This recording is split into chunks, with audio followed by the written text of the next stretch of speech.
Moi, je me tiens dans ce que Nietzsche appelle la mort de Dieu. Ouais. C'est-à-dire, Dieu est mort, ça veut dire que la foi religieuse ne peut plus structurer de manière robuste nos sociétés. Ça semble très difficile d'imaginer que ce soit à nouveau possible. En tout cas, cette mort de Dieu, elle va durer très longtemps pour Nietzsche. Je pense qu'il n'a pas tort.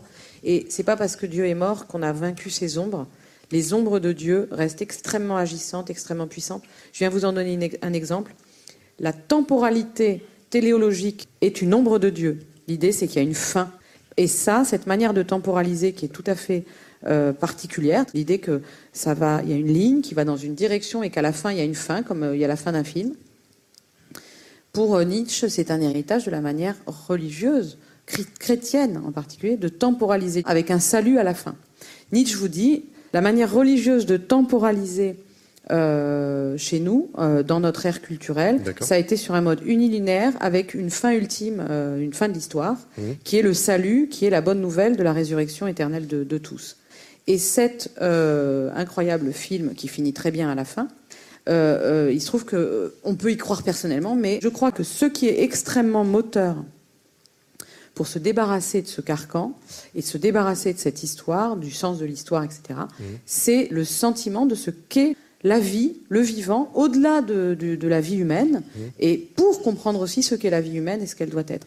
Et je crois que ce qui se passe aujourd'hui, c'est que nous sommes en train de ressentir, de manière plus ou moins confuse, plus ou moins étayée sur de la science, mais peu importe, nous sommes en train de ressentir qu'il y a quelque chose qui déborde nos capacités de calcul, notre connaissance technique, etc., qui est la vie et ses conditions. Et le respect de cette vie et de ses conditions est quelque chose d'absolument fondamental pour résister à ces désastres. Et d'ailleurs, vous le voyez aujourd'hui dans le monde.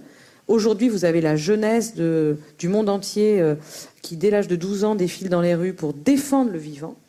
Vous avez des révoltes qui se passent dans le monde de la santé, des révoltes sur l'alimentation, des révoltes sur ce qu'on appelle l'écologie, la crise environnementale, qui montrent bien qu'on est là face au sentiment que quelque chose de plus haut que nous dépasse, non pas pour verser dans une espèce de nouvelle religion, mais aller voir de près ce que nous dit la théorie de l'évolution, aller voir de près ce que nous disent les neurosciences, aller voir de près ce que nous disent les sciences, qui ne sont qu'une manière limitée de saisir tout ça, pour essayer de respecter les conditions du vivant. Ça, je crois, pour moi, c'est là qu'est l'avenir du renouvellement politique.